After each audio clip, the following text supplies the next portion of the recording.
ఆంధ్రప్రదేశ్లో ఎన్నికలు సమీపిస్తున్నటువంటి తరుణంలో ఆన్లైన్లో చేసేటటువంటి వికృత చేష్టలు ఏవైతే ఉన్నాయో ఇవన్నీ కూడా అనేక మంది మహిళల్ని శారీరకంగా మానసికంగా హింసించటమే కాకుండా కొంతమంది ప్రాణాలు తీసుకునేటటువంటి పరిస్థితి కూడా ఏర్పడుతోందనేటటువంటి వాస్తవం అందరికీ కూడా బాధ కలిగించక మానదు. డెమోక్రటిక్ సొసైటీలో ప్రజాస్వామ్య దేశంలో ఏ విషయాలనైనా సరే చాలా 10 మందితో షేర్ చేసుకునేటటువంటి హక్కు ప్రజలందరికీ ఉంది. అందులో మహిళలకు తప్పనిసరిగా ఉంది. అయినా సరే మహిళలు తనకిష్టం వచ్చినటువంటి వాక్యాలను వారు ప్రయోగిస్తున్నటువంటి తరుణంలో వారి మీద సోషల్ మీడియాలో ట్రోలింగ్ చేస్తూ లేనిపోయినటువంటి భాష్యాలను వారికి అంటగట్టేటటువంటి విధంగా ఈవెన్ పార్టీలకు సంబంధించినటువంటి సోషల్ మీడియా గ్రూప్స్ ఆ రకంగా చేయటం అనేటటువంటిది అత్యంత జుగుప్సాకరమైనటువంటి విషయాలు. తప్పనిసరిగా వాటిని ఖండించడమే కాకుండా ఆ దోషుల మీద కఠినమైనటువంటి శిక్షలు తీసుకోవాల్సిందనేటటువంటిది ప్రస్తుతం తెనాలిలో గీతాంజలి మరణం ఏదైతే ఉందో అది అందరినీ కూడా తప్పనిసరిగా మేల్కొనేలా చేసేటటువంటి ఒక సంఘటన. మనం వివరాల్లో కనుక వెళితే తెనాలిలో అతి పేద కుటుంబంలోంచి వచ్చినటువంటి గీతాంజలి అనేటటువంటి మహిళ, భర్త, 2 పిల్లలు ఉన్నారు. అతి పేద కుటుంబం వారిది.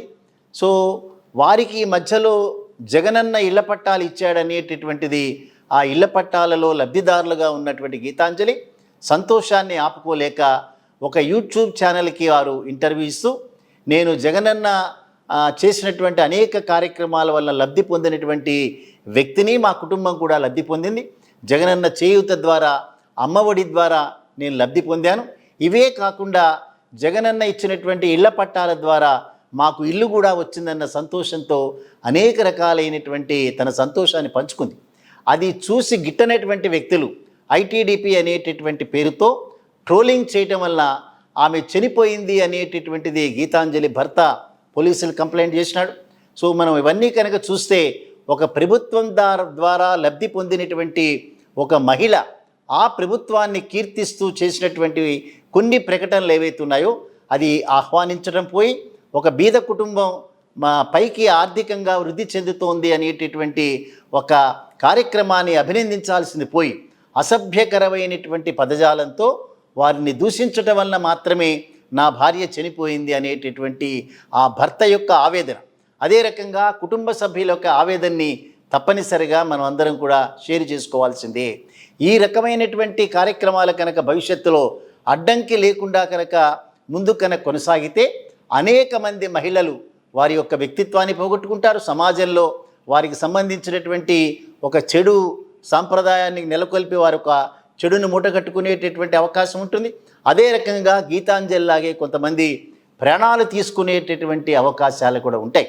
ఇటువంటి దారుణమైనటువంటి సంఘటనని చూసి బాధపడి జగన్మోహన్ రెడ్డి గారు 20 లక్షల రూపాయలని ఆ కుటుంబానికి ఆర్థిక పరంగా వారి యొక్క కాంట్రిబ్యూషన్ చేయటమే కాకుండా పోలీసులకు అందరికీ కూడా వారు డైరెక్షన్ ఇచ్చారు. ఎట్టి పరిస్థితుల్లో ఈ దోషులను ఎవరిని కూడా విడిచిపెట్టేటటువంటి అవకాశం ఉండటానికి వీల్లేదు. దోషులు ఎంత పెద్దవారైనా సరే వారిని తప్పనిసరిగా శిక్షించాల్సిందే అనేటటువంటి మాట మాట్లాడారు. పోలీస్ స్టేషన్లో ఆల్రెడీ కేసులు బుక్ అయినాయి. సో దానిలో తెలుగుదేశం పార్టీ, జనసేన పార్టీ సంయుక్తంగా నిర్వహిస్తున్నటువంటి ఐటీడీపీ అనేటటువంటి ఒక సోషల్ మీడియాకి సంబంధించిన గ్రూప్ ఈ రకమైనటువంటి హెరాస్మెంట్ చేసింది. సెక్సువల్ హెరాస్మెంట్ కిందకు వస్తాయి, అవన్నీ కూడా ఆన్లైన్ హెరాస్మెంట్ల కిందకు వస్తాయి అనేటటువంటి కంప్లైంట్ని రిజిస్టర్ చేసుకున్న తర్వాత పోలీస్ డిపార్ట్మెంట్ వారు చాలా ఖచ్చితంగా చెప్పారు, ఎట్టి పరిస్థితుల్లో ఎవరూ కూడా అధైర్యపడాల్సినటువంటి అవసరం లేదు. ఇటువంటి ఆన్లైన్ హెరాస్మెంట్స్ కనుక ఎవరైనా కనుక ఫేస్ చేసే మాట అయితే వారు కానీ, వారి సన్నిహితులు కానీ, వారి కుటుంబ సభ్యులు కానీ ఎవరైనా సరే తక్షణమే కంప్లైంట్ చేయండి, మేము చర్యలు తీసుకుంటామనేటటువంటి ఎష్యూరెన్స్ ఇవాళ పోలీస్ డిపార్ట్మెంట్ వారు రిలీజ్ చేశారు. అదే రకంగా మనం కనుక ఈ వివరాల్లోకి మరింతగా కనుక వెళ్తే పోలీస్ డిపార్ట్మెంట్ ఇచ్చినటువంటి వారి కొన్ని సూచనలు కనుక మనం చూస్తే తప్పనిసరిగా ఇవన్నీ కూడా ప్రజలందరూ వాటిని ఆచరణలోకి తీసుకురావాలి. ఎందుకనంటే ఇన్ఫర్మేషన్ టెక్నాలజీ యాక్ట్ 2000 సంవత్సరం ప్రకారం తప్పనిసరిగా ఇటువంటి ఆన్లైన్ హెరాస్మెంట్స్ అన్నీ కూడా వాటికి సెక్షన్ల ప్రకారం దానికి చర్యలు ఉంటాయి. అదే రకంగా ఈవెన్ ఇండియన్ పీనల్ కోడ్ కూడా కొన్ని సెక్షన్ల ప్రకారం తప్పనిసరిగా ఆన్లైన్ హెరాస్మెంట్స్ని చూస్తూ ఊరుకోదు. బాధితులు కానీ వారికి సంబంధించిన వారు కానీ ఆ సెక్షన్ల కింద తప్పనిసరిగా రిలీఫ్ పొందొచ్చు. తద్వారానే భవిష్యత్తులో ఇటువంటి కార్యక్రమాలు మరెవరూ చేపట్టకుండా ఆపేటటువంటి అవకాశం ఉంటుంది. అందుకే పోలీస్ డిపార్ట్మెంట్ వారు ఇచ్చినటువంటి ప్రకారం ట్రోలింగ్కి గురయ్యేవారు బాధితులు తమ పరిధిలోని పోలీస్ స్టేషన్కి వెళ్ళి ఫిర్యాదు చేయవచ్చు. గ్రామ వార్డు సచివాలయాల్లోని మహిళా పోలీసు ద్వారా కూడా పోలీసుల్ని ఆశ్రయించవచ్చు. సైబర్ నేరాలు సోషల్ మీడియా వేదికలపై ఆన్లైన్ ద్వారా ఫిర్యాదు చేసేందుకు సంప్రదించాల్సినటువంటి వేదికలు www.cybercrime.gov.in అనేటటువంటి పోర్టల్కి తక్షణమే వారు కానీ వారి యొక్క కుటుంబ సభ్యులు కానీ సన్నిహితులు కానీ తక్షణమే ఈ పోర్టల్ ద్వారా కంప్లైంట్ చేయవచ్చు. లేదా సైబర్ మిత్ర వాట్సాప్ నెంబర్ 9121211100 అనేటటువంటి నెంబర్కి తప్పనిసరిగా కాల్ చేసి వేధింపులకు గురయ్యేటటువంటి వారు పోలీసులను ఆశ్రయించి తక్షణ ఉపశమనాన్ని తప్పనిసరిగా పొందాలి. అదే రకంగా సైబర్ బుల్లీయింగ్ 4S4U అనేటటువంటి దానికి 9071666667 అనేటటువంటి ఈ నెంబర్ కూడా తప్పనిసరిగా కాల్ చేసి ఈ రకమైనటువంటి సైబర్ క్రైమ్స్ని అరికట్టేటటువంటి దాంట్లో బాధితులు కూడా దానికి తప్పనిసరిగా హెల్ప్ చేయాలనేటటువంటిది ఉంది. అదే రకంగా ఇండియన్ పీనల్ కోడ్ సెక్షన్ ప్రకారం కూడా అంటే మనం మాట్లాడుకోవాలంటే there are different provisions in the general law on crimes. So క్రైమ్స్ని అరికట్టేటటువంటి విధంలో రకరకాల ప్రొవిజన్స్ ఉన్నాయి. అది ఇండియన్ పీనల్ కోడ్ 1860 ప్రకారం and the law on information technology ఇందాక మనం చెప్పినట్లుగా ఇన్ఫర్మేషన్ టెక్నాలజీ యాక్ట్ 2000 సంవత్సరం ప్రకారం ఎవరు పడితే వారు సోషల్ మీడియాలో ఏ భాష పడితే ఆ భాష మాట్లాడుతూ విక్టిమ్స్ని ఈ రకంగా హెరాస్ చేయటం అనేటటువంటిది ఐపీసీ సెక్షన్ ప్రకారం, అదే రకంగా ఇన్ఫర్మేషన్ టెక్నాలజీ 2000 యాక్ట్ ప్రకారం వీటన్నిటి కూడా వారు శిక్షార్హులు. ఈ రకంగా ఏవైతే making positive private pictures without the permission of the concern person ఏ రకంగా పిక్చర్లు పోస్ట్ చేసినా వారికి సంబంధించినటువంటి ట్రోలింగ్ చేసినా ఇవన్నీ వీటి కిందకే వస్తాయి అనేటటువంటి వాస్తవాన్ని తెలుసుకోవాల్సిందిగా కోరారు. అదే రకంగా మనం కనుక చూస్తే డీటెయిల్గా 1 or 2 కేసెస్లో కనుక వెళ్తే what is that trolling or doxing అంటే ట్రాలింగ్ అనేటటువంటిది దేని కిందకు వస్తుంది, డాక్సింగ్ అనేటటువంటిది దేని కిందకు వస్తుంది అని కనుక మాట్లాడితే ఈ ట్రాలింగ్ కింద డాక్సింగ్ కింద ఈ ఇన్ఫర్మేషన్ టెక్నాలజీ యాక్ట్ ప్రకారం సరైనటువంటి వాటికి సెక్షన్లు దానికి అప్లికబుల్ కాకపోయినా Indian penal code 499 of the Indian penal code which has mentioned protects the victims against the harassment through remarks on social media or by posting obscene photographs could help in this case. అంటే వారికి సంబంధించిన ఫోటోలు కానీ వారి మీద కానీ trolling కనుక చేస్తే 499 ఐపీసీ ప్రకారం వారు శిక్షార్హులు.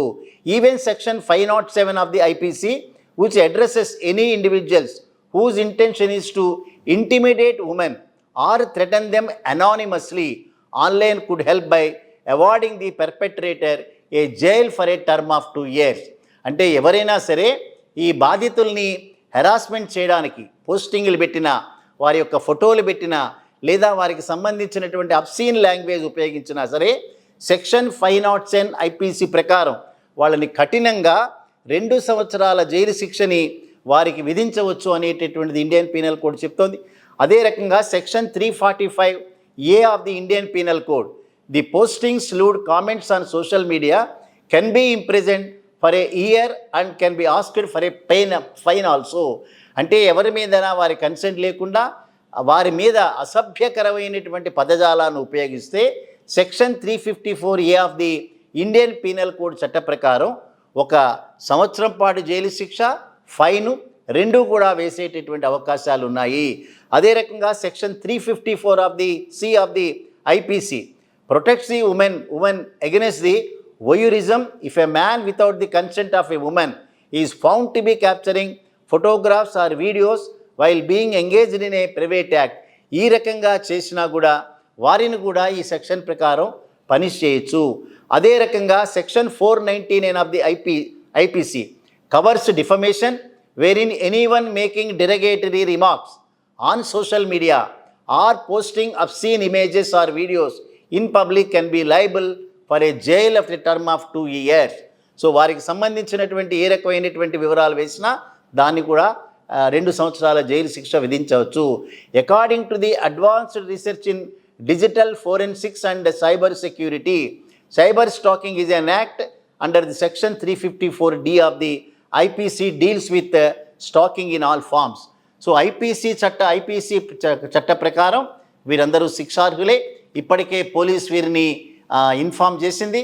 చాలామంది దోషుల్ని ఐడెంటిఫై చేసి వారిని కస్టడీలోకి తీసుకున్నది. ఇంకొంతమంది పరారీలో ఉన్నారనేటటువంటి మాట పోలీస్ డిపార్ట్మెంట్ ఆల్రెడీ ఇన్ఫామ్ చేసింది. దీనిలో అనేక రకాలైనటువంటి వివాదాలకి తావులేదు.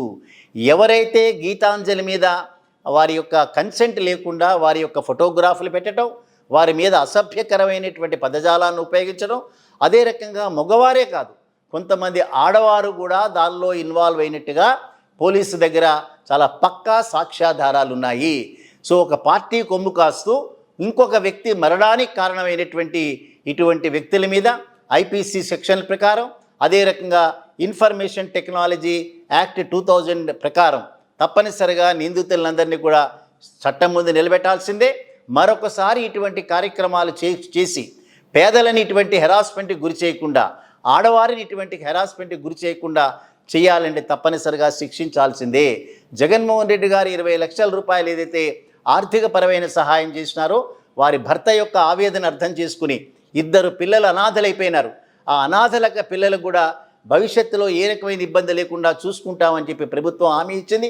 సో వారికి ఆర్థిక పరంగా ఏదైనా సేవ చేయగలుగుతారేమో, కానీ పోయినటువంటి ప్రాణాన్ని తిరిగి తీసుకురాలేరు. అందుకని ఇన్ఫర్మేషన్ టెక్నాలజీ ప్రకారం కొన్ని రెస్ట్రిక్షన్స్ ఉన్నాయి. సోషల్ మీడియా అయినంత మాత్రాన ఎవరు పడితే వారు ఏది పడితే అది రాయొచ్చు అనుకుంటే వారు పొరపాటు పడినట్టే. అంచేత ఎవరైనా ప్రొవోక్ చేసిన రెడ్ బుక్లో మేము పేర్లు రాస్తాం, మీరు అనేక కేసులు మీ మీద పెట్టించుకోండి, మేము వచ్చిన తర్వాత వాళ్ళని సార్ట్అవుట్ చేస్తాం, ఇవన్నీ కూడా నమ్మేటటువంటి మాటలు కావు. ఎవరిని నమ్మి ఇటువంటి కార్యక్రమాలు చేసి జీవితాలు పాడు చేసుకోకండి.